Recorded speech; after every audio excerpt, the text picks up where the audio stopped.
Start.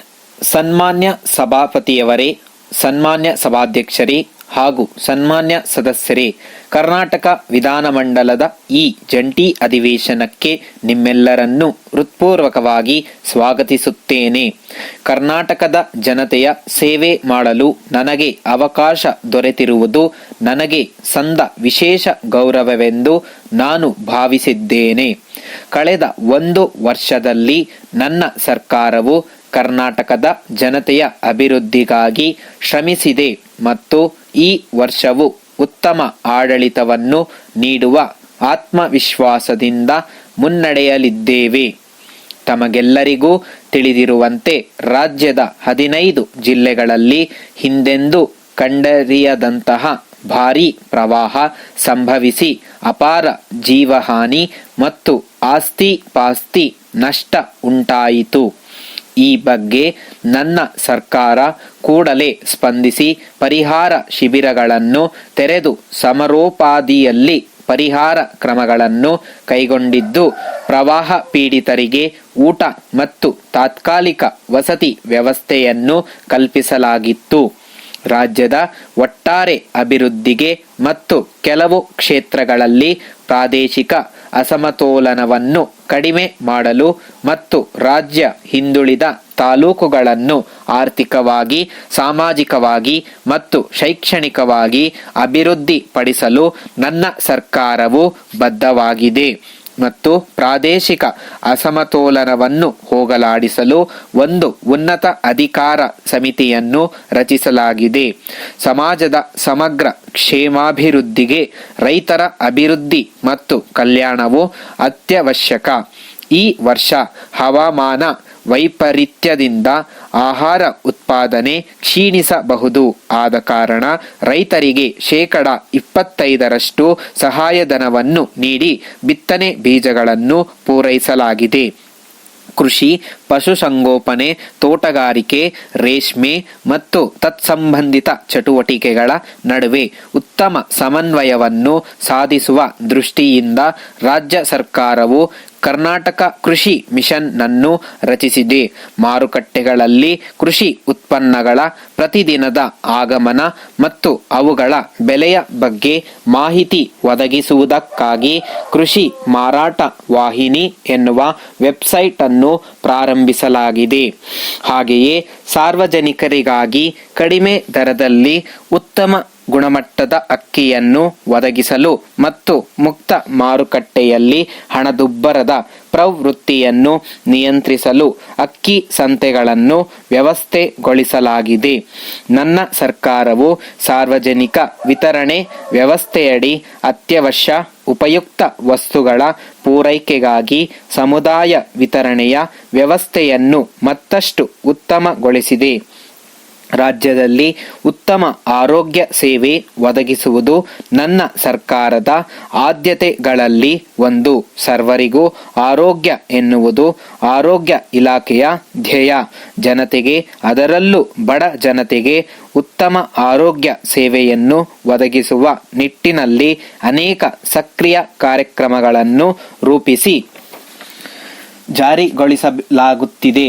ಸುವರ್ಣ ಆರೋಗ್ಯ ಚೈತನ್ಯ ಕಾರ್ಯಕ್ರಮದಡಿಯಲ್ಲಿ ಗುರುತರ ವೈದ್ಯಕೀಯ ಸಮಸ್ಯೆಗಳುಳ್ಳ ಮಕ್ಕಳಿಗೆ ಉಚಿತ ವೈದ್ಯಕೀಯ ಸೇವೆಯನ್ನು ಒದಗಿಸಲಾಗುತ್ತಿದೆ.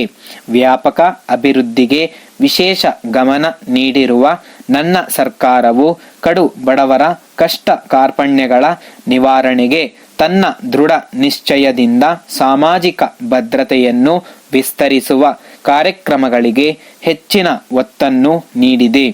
ನನ್ನ ಸರ್ಕಾರವು ತನ್ನ ಜನರ ಸಾಂಸ್ಕೃತಿಕ ಮತ್ತು ಸಾಕ್ಷರತಾ ಮಟ್ಟವನ್ನು ಗುರುತಿಸಿ ಉತ್ತೇಜಿಸಲು ಉತ್ಸುಕವಾಗಿದೆ. ಈ ನಿಟ್ಟಿನಲ್ಲಿ ಮೊದಲ ಬಾರಿಗೆ ಸಂತ ಕವಿ ಕನಕದಾಸರ ಜನ್ಮದಿನೋತ್ಸವವನ್ನು ರಾಜ್ಯಾದ್ಯಂತ ಆಚರಿಸಲಾಗಿದೆ ಮತ್ತು ಕನಕ ಜಯಂತಿಯ ದಿನವನ್ನು ಸಾರ್ವಜನಿಕ ರಜಾ ದಿನವಾಗಿ ಘೋಷಿಸಿದೆ. ರಾಜ್ಯದಲ್ಲಿ ಪ್ರವಾಸೋದ್ಯಮ ಚಟುವಟಿಕೆಗಳನ್ನು ಚುರುಕುಗೊಳಿಸಲು ಹಾಗೂ ರಾಜ್ಯದ ಪ್ರವಾಸೋದ್ಯಮ ಸಾಮರ್ಥ್ಯವನ್ನು ಚೆನ್ನಾಗಿ ಬಳಸಿಕೊಳ್ಳಲು ಹೊಸ ಪ್ರವಾಸೋದ್ಯಮ ನೀತಿಯನ್ನು ಪ್ರಾರಂಭಿಸಿದೆ. ರಾಜ್ಯದ 5 ಕಾಲೇಜುಗಳಲ್ಲಿ ಪ್ರವಾಸೋದ್ಯಮ ಆಡಳಿತ ಕೋರ್ಸುಗಳಲ್ಲಿ 5 ವರ್ಷದ ಸಮಗ್ರ ಸ್ನಾತಕೋತ್ತರ ಪದವಿ ಕೋರ್ಸ್ಗಳನ್ನು ಪ್ರಾರಂಭಿಸಲಾಗಿದೆ. ದೇಶದಲ್ಲಿಯೇ ಮೊದಲನೆಯದಾಗಿ ಸರ್ಕಾರಿ ಖಾಸಗಿ ಸಹಭಾಗಿತ್ವದ ಮಾದರಿಯಲ್ಲಿ JIS ಆಧಾರಿತ ಆಸ್ತಿ ತೆರಿಗೆ ನಿರ್ಧರಣಾ ಯೋಜನೆ ಆರಂಭಿಸಿದೆ. ಇದು ಎಲ್ಲ ಆಸ್ತಿಗಳು ನೋಂದಣಿಯಾಗುವಂತೆ ಮಾಡುವುದಲ್ಲದೆ ಸ್ವತ್ತಿನ ಮಾಲೀಕರು ಸ್ಪಷ್ಟವಾದ ಆಸ್ತಿ ಹಕ್ಕುಪತ್ರ ಪಡೆಯಲು ಸೌಲಭ್ಯ ಕಲ್ಪಿಸುತ್ತದೆ. ಹಂತ ಹಂತವಾಗಿ ಈ ಯೋಜನೆಯನ್ನು ರಾಜ್ಯದ ಇತರ ನಗರಗಳಿಗೂ ವಿಸ್ತರಿಸಲಾಗುವುದು. ಸರ್ಕಾರವು ಬಹಳ ಕಾಲದಿಂದ ಬಾಕಿ ಇರುವ ನ್ಯಾಯಾಲಯ ಪ್ರಕರಣಗಳನ್ನು ತ್ವರಿತವಾಗಿ ವಿಲೇವಾರಿಯಾಗುವಂತೆ ನೋಡಿಕೊಳ್ಳುವ ಸಲುವಾಗಿಯೇ ಎಲ್ಲ ಜಿಲ್ಲಾ ಕೇಂದ್ರಗಳಲ್ಲಿ ಕಾನೂನು ಕೋಶಗಳನ್ನು ರಚಿಸಿದೆ. ಇತ್ತೀಚಿನ ವರ್ಷಗಳಲ್ಲಿ ಕರ್ನಾಟಕ ರಾಜ್ಯವು ತನ್ನ ವಿತ್ತೀಯ ನಿರ್ವಹಣೆಯಲ್ಲಿ ಶಿಸ್ತುಬದ್ಧ ರಾಜ್ಯವೆಂಬ ಖ್ಯಾತಿಯನ್ನು ಗಳಿಸಿದೆ. ವಿವಿಧ ಯೋಜನೆಗಳ ಮೇಲಿನ ವೆಚ್ಚವು ಹೆಚ್ಚಾಗುತ್ತಿದ್ದರೂ ನನ್ನ ಸರ್ಕಾರವು ಪ್ರತಿ ವರ್ಷ ರಾಜ್ಯಕ್ಕೆ ಹೆಚ್ಚಳವನ್ನು ಸಾಧಿಸುವ ದಾಖಲೆಯನ್ನು ಕಾಪಾಡಿಕೊಂಡು ಬಂದಿದೆ. ರಾಜ್ಯವು ಕರ್ನಾಟಕ ವಿತ್ತೀಯ ಹೊಣೆಗಾರಿಕೆ ಅಧಿನಿಯಮದಲ್ಲಿ ನಿರೂಪಿಸಲಾದ ಪರಿಮಿತಿಗಳೊಳಗೆ ತನ್ನ ವಿತ್ತೀಯ ಕೊರತೆಯನ್ನು ಇರಿಸಿಕೊಂಡು ಬಂದಿದೆ.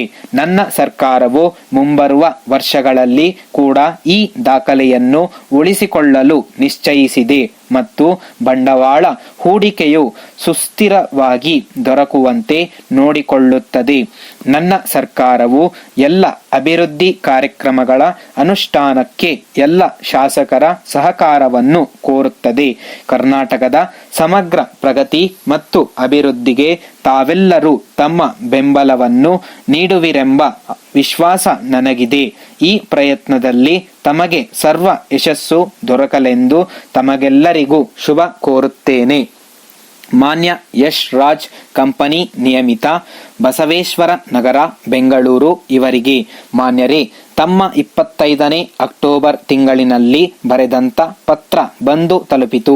ಅದರಲ್ಲಿ ನಿಮ್ಮ ಸಂಸ್ಥೆಯಿಂದ ನಮ್ಮ ಕಚೇರಿಗೆ ಖರೀದಿಸಿರುವ 25 ಗಣಕಯಂತ್ರಗಳಿಗೆ ನಾವು ಪಾವತಿಸಬೇಕಾದ ಮೊತ್ತ ಹಾಗೂ ನಿಮ್ಮ ಕಂಪನಿಯ ಕೆಲವು ಷರತ್ತು ಹಾಗೂ ನಿಬಂಧನೆಗಳನ್ನು ತಿಳಿಸಲಾಗಿದೆ. ನಿಮ್ಮ ಎಲ್ಲ ಷರತ್ತುಗಳು ನಮಗೆ ಒಪ್ಪಿಗೆಯಾಗಿದೆ. ಕಳೆದ ಬಾರಿ ನಾವು ತಮ್ಮ ಸಂಸ್ಥೆಯಿಂದ 5 ಲೇಸರ್ ಪ್ರಿಂಟರ್ಗಳನ್ನು ಖರೀದಿ ಮಾಡಿದ್ದು, ಅವುಗಳ ಪೂರ್ಣ ಬೆಲೆಯನ್ನು ಬ್ಯಾಂಕಿನ ಆದೇಶದ ಮೂಲಕ ಪಾವತಿ ಮಾಡಲಾಗಿದೆ ಹಾಗೂ ಅದಕ್ಕೆ ಸಂಬಂಧಪಟ್ಟ ಹಾಗೂ ನಿಮ್ಮಿಂದ ಸ್ವೀಕೃತಿ ಕೂಡ ಬಂದಿರುತ್ತದೆ. ನೀವು ಸರಬರಾಜು ಮಾಡಿದ್ದ ಪ್ರಿಂಟರ್ಗಳಲ್ಲಿ 2 ಪ್ರಿಂಟರ್ಗಳು ನಮ್ಮ ಸಂಸ್ಥೆಗೆ ಅಳವಡಿಸಿದ ದಿವಸದಿಂದಲೂ ಸರಿಯಾಗಿ ಕೆಲಸವನ್ನು ಮಾಡುತ್ತಿರುವುದಿಲ್ಲ. ಈ ಬಗ್ಗೆ ಈಗಾಗಲೇ ನಿಮಗೆ ದೂರನ್ನು ನೀಡಲಾಗಿದ್ದು, ನಿಮ್ಮ ಸಂಸ್ಥೆಯವರು ಬಂದು ದುರಸ್ತಿ ಮಾಡಿಕೊಟ್ಟಿರುವುದು ಸಂತಸದ ವಿಚಾರ. ಆದರೆ ಕಳೆದ ವಾರ ಪುನಃ 2 ಯಂತ್ರಗಳು ಕೆಟ್ಟು ಹೋಗಿದ್ದು, ಇದರಿಂದ ನಮ್ಮ ಕಚೇರಿಯ ಪತ್ರ ವ್ಯವಹಾರಕ್ಕೆ ಬಹಳ ತೊಂದರೆಯಾಗಿದೆ. ಅವುಗಳ ದುರಸ್ತಿಗಾಗಿ ಮನವಿ ಪತ್ರವನ್ನು ಬರೆಯಲಾಗಿದೆ. ಆದರೆ ನಿಮ್ಮ ಸಂಸ್ಥೆಯ ಆಡಳಿತ ನಿರ್ವಹಣಾ ಶಾಖೆಯವರು ಪತ್ರ ಬರೆದಿದ್ದು, ನಮ್ಮ ಪ್ರತಿನಿಧಿಗಳು ಬಂದು ಪ್ರಿಂಟರ್ಗಳ ದುರಸ್ತಿ ಮಾಡಿದ್ದಲ್ಲಿ ಅದಕ್ಕೆ 500 ರೂಪಾಯಿಗಳ ಸೇವಾ ವೆಚ್ಚವನ್ನು ನೀಡಬೇಕೆಂದು ತಿಳಿಸಿರುತ್ತಾರೆ. ಇದು ನಮಗೆ ಬಹಳ ಆಶ್ಚರ್ಯವನ್ನು ಉಂಟುಮಾಡಿದೆ. ಏಕೆಂದರೆ ಖರೀದಿಯ 2 ವರ್ಷದೊಳಗೆ ತಮ್ಮಿಂದ ಖರೀದಿಸಿದ ಯಾವುದೇ ಯಂತ್ರಗಳು ಸರಿಯಾಗಿ ಕಾರ್ಯನಿರ್ವಹಿಸಿದ್ದಲ್ಲಿ ಸಂಸ್ಥೆಯು ಉಚಿತ ಸೇವೆಯನ್ನು ನೀಡುವುದಾಗಿ ನಮಗೆ ಸಂಸ್ಥೆ ವಾಗ್ದಾನ ನೀಡಿದೆ. ಆ ಅವಧಿ ಇನ್ನೂ ಮುಗಿಯದೇ ಇರುವುದರಿಂದ ದುರಸ್ತಿ ಕಾರ್ಯಕ್ಕೆ ಪ್ರತ್ಯೇಕ ಹಣ ಪಾವತಿ ಮಾಡಿ ಎಂದು ಸೂಚಿಸಿರುವುದು ಶೋಚನೀಯ ಸಂಗತಿಯಾಗಿರುತ್ತದೆ. ತಾವು ದೇಶದಲ್ಲಿಯೇ ಪ್ರಖ್ಯಾತ ಸಂಸ್ಥೆಯ ಅಧಿಕೃತ ದಾಸ್ತಾನುಗಾರರಾಗಿದ್ದು, ಬಹಿರಂಗ ಮಾರುಕಟ್ಟೆಯಲ್ಲಿ ಉತ್ತಮ ಹೆಸರು ಪಡೆದಿರುವ ತಾವು ಈ ರೀತಿ ವರ್ತಿಸುವುದು ಸರಿಯಾದ ಧೋರಣೆಯಲ್ಲ.